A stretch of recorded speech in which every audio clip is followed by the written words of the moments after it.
کربلا کی وادی میں صبر کی پیکر ہے سکینہ، درد و غم کی تصویر میں مظلوم ہے سکینہ، معصومیت کی مثال ہے حسین کی سکینہ، صبر و رضا کی مثال ہے حسین کی سکینہ۔ حضرت عباس کی شہادت کے بعد جب حضرت امام حسین حالی مشکیزہ اور علم لے کر خیموں کی طرف آتے ہیں تو بچے علم کو دیکھ کر بہت خوش ہو جاتے ہیں۔ وہ سمجھتے ہیں حضرت عباس پانی لے کر آ رہے ہیں۔ جب حضرت امام حسین آتے ہیں انہیں بتاتے ہیں کہ حضرت عباس شہید ہو گئے تو بی بی سکینہ بہت روتی ہیں۔ وہ کہتی ہیں میرا بھائی بہت چھوٹا ہے، وہ مر جائے گا اگر اسے پانی نہیں ملے گا۔ آپ بی بی سکینہ کو ایک خالی خیمے میں لے کر جاتے ہیں اور زمین پر ہاتھ مارتے ہیں تو پانی امڑ آتا ہے۔ بی بی سکینہ پانی دیکھ کر بہت خوش ہوتی ہیں۔ آپ بی بی سکینہ سے فرماتے ہیں حیام سے باہر نگاہ ڈالو۔ جیسے وہ حیام سے باہر دیکھتی ہیں تو داد انسان زبان لٹکائے پیاسے کھڑے ہوتے ہیں۔ تو آپ بی بی سکینہ کو بتاتے ہیں کہ اے بیٹی، اگر تم نے آج یہ پانی پیا تو قیامت تک تمہاری نانا کی امت حوض کوثر سے محروم رہے گی، اسلام سے محروم رہے گی۔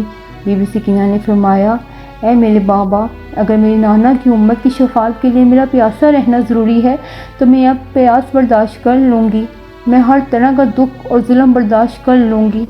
کون سا ظلم تھا جو ظالموں نے حضرت سکینہ پر نہ کیا تھا؟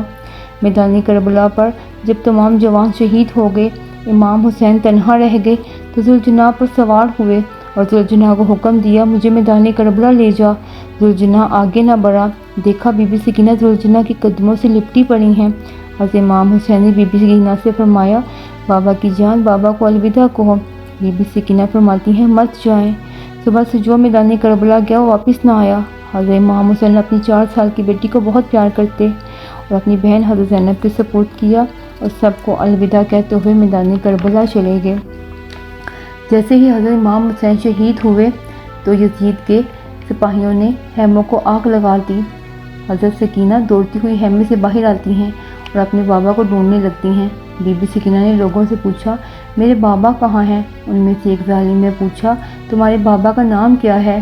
تو انہوں نے بتایا میرے بابا کا نام حسین ہے، اور ظالم نے تیر نکالا اور حضرت امام حسین کو تیر مارتے ہوئے بولا وہ دیکھ وہ تیرے بابا ہیں۔ بی بی سکینہ دوڑتی ہوئے اپنے بابا کے پاس گئی تو 4 سال کی معصوم بچی اپنے بابا پہ خنجر چلتے ہوئے دیکھ رہی تھی۔ 4 سال کی بچی قریب سے اپنے بابا کو ذبح ہوتے ہوئے دیکھ رہی تھی۔ بی بی سکینہ کو دیکھتے ہوئے شمر تلوار ان کو دکھاتا اور حضرت امام حسین کی گردن پر ضرب لگاتا۔ حضرت امام حسین کی شہادت کے بعد ظالموں نے لاشوں پر گوڑے دہرائے، خیموں کو آگ لگا دی، اہل حرم کو قید کر لیا۔ جب خیموں کو آگ لگی تو بی بی سکینہ خیمے سے باہر آئیں تو شمر نے ان کے کانوں سے ان کی بالیاں نوچ لیں، ان سے خون بہنے لگا، یہاں تک کہ بی بی سکینہ کی دم موت تک ان کے ہاتھ ان کے کانوں پر ہی تھے۔ اس وقت ان کے خون کو کوئی پونچھنے والا نہیں تھا، ان کو دلاسا دینے والا نہیں تھا، ان کو کوئی پیار کرنے والا نہیں تھا۔ اہل بیت رسول کو قید کر لیا گیا۔ جب بی بی سکینہ اپنے بابا کے سر کو نیزے پر دیکھتی ہیں تو رونے لگتی ہیں۔ جیسے ہی بابا کی یاد میں رونے لگتی ہیں تو شمر انہیں تھپڑ مارتا ہے۔ 4 سال کی معصوم بچی کو اتنے تھپڑ مارے جاتے ہیں کہ ان کے منہ مبارک سے خون نکل آتا ہے۔ انہیں ننگے پاؤں قافلوں کے ساتھ چلایا جاتا ہے، قافلہ چلتے چلتے رک جاتا ہے، جس نیزے پر حضرت امام حسین کا سر مبارک تھا وہ نیزہ وہیں رک جاتا ہے، وہیں نصب ہو جاتا ہے۔ شمر پوچھتا ہے قافلہ کیوں رک گیا؟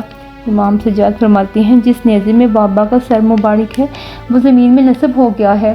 بی بی زینب دیکھتی ہیں تو بی بی سکینہ نہیں ملتی۔ وہ دیکھتی ہیں کہ ایک نقاب پوش بی بی نے بی بی سکینہ کو اٹھایا ہوا ہے اور ان سے بہت پیار کر رہی ہیں۔ بی بی زینب پوچھتی ہیں آپ کون ہیں؟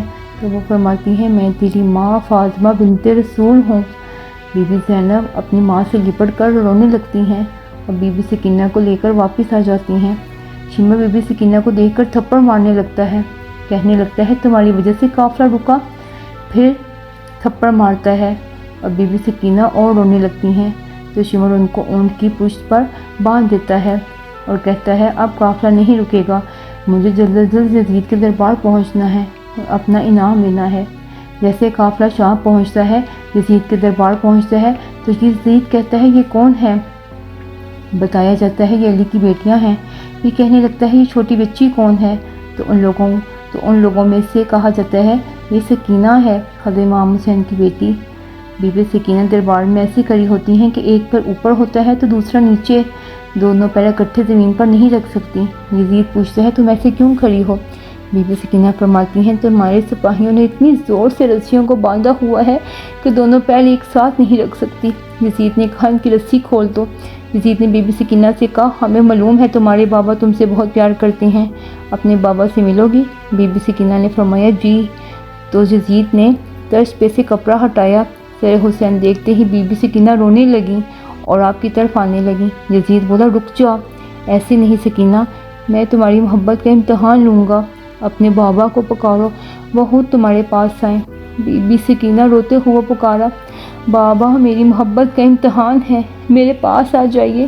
بی بی سکینہ کا اتنا کہنا ہی تھا کہ سر حسین اٹھا اور بی بی سکینہ کے پاس آ گیا۔ بی بی سکینہ اپنا رخسار ان کے رخسار پر رکھ کر رونے لگیں۔ یزید نے حکم دیا ان سب کو زندان میں قید کر دیا جائے۔ زندان سے جب بی بی سکینہ پرندوں کو آتے جاتے دیکھتی تو اپنے بھائی سے پوچھتی یہ کہاں آتے جاتے ہیں؟ امام سجاد نے فرمایا یہ اپنے گھر جاتے ہیں۔ اس پر بی بی سکینہ نے فرمایا ہم کب اپنے گھر جائیں گے؟ پھر وہ اپنے بابا کو یاد کر کے رونے لگیں، اتنا روئیں کہ روتے روتے بے ہوش ہو گئیں۔ وہ آپ میں اپنے بابا کو دیکھتی ہیں۔ بی بی سکینہ کو ان کے بابا کہتے ہیں میری بیٹی۔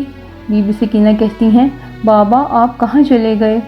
آپ کے جانے کے بعد شمر نے مجھے بہت مارا، اب آپ مجھے چھوڑ کر مت جائیے گا۔ حضرت امام حسین نے ہاتھ پھیلا کر فرمایا آ جاؤ میری سکینہ، آ جاؤ میرے پاس میری سکینہ۔ جیسے ہی بی بی سکینہ کی آنکھ کھلی سب کو بتایا کہ میرے بابا مجھے لینے آئے تھے تو سب رونے لگے، روتے روتے آواز بلند ہو گئی۔ یزید سو رہا تھا، اس نے اپنے سپاہیوں سے پوچھا یہ کیسی آواز ہے؟ انہوں نے بتایا سب حضرت امام حسین کو یاد کر کے رو رہے ہیں۔ یزید نے کہا حضرت امام حسین کا سر ان کو دے دو تاکہ وہ آواز نہ کریں اور میں سکون سے سو جاؤں۔ سپاہیوں نے سر حسین کو اہل حرم کو دے دیا۔ سر حسین ملتے ہی سب رونے لگے۔ سر حسین بی بی سکینہ کو دیا گیا۔ سر بابا کا پہلو میں جو ہی بی بی سکینہ نے پایا تو سر حسین کو گود میں لے کر رونے لگی، اتنا روئیں کہ روتے روتے اس دنیا سے ہی چلی گئیں۔ امام سجاد کو علم ہو گیا کہ اب اس دنیا میں نہیں رہیں۔ آپ اور تمام بیویاں زاروں کو تار رونے لگیں۔ امام سجاد نے 3 دن کا پانی منگوایا اور وہ چاہتے تھے کہ اپنی بہن کو غسل دیا جائے۔ جیسے ہی بی بی زینب نے بی بی سکینہ کو غسل دینا شروع کیا تو اچانک سے چیخ کر رونے لگیں۔ امام سجاد پوچھتے ہیں کیا ہوا؟ بی بی زینب فرماتی ہیں کربلا سے لے کر کوفہ تک، کوفہ سے لے کر شام تک بی بی سکینہ ایک ہی لباس میں رہی، اتنی سختیاں برداشت کی کہ آپ کا کرتا آپ کے جسم سے چپک چکا ہے۔ جب ہم غسل دینے کے لیے کرتا اتارتے ہیں تو آپ کی کھال بھی ساتھ آ جاتی ہے۔ 4 سال کی معصوم بچی پر اتنا ظلم کی انتہا تھی۔ امام سجاد فرماتے ہیں میری بہن سکینہ کو اسی پھٹے ہوئے کرتے کے ساتھ تدفین کر دیا جائے، میری بہن اسی حال میں اپنے بابا رسول اللہ سے ملے گی اور انہیں پھر اسی حالت میں ہی تدفین کر دیا گیا۔ ظلم کی انتہا تھی۔ 4 سال کی معصوم بچی نے جتنے اسلام کی سربلندی کے لیے ظلم برداشت کیے وہ ہم سوچ بھی نہیں سکتے۔ اللہ ہمیں بھی اسلام کو سربلندی کرنے کی توفیق عطا فرمائے۔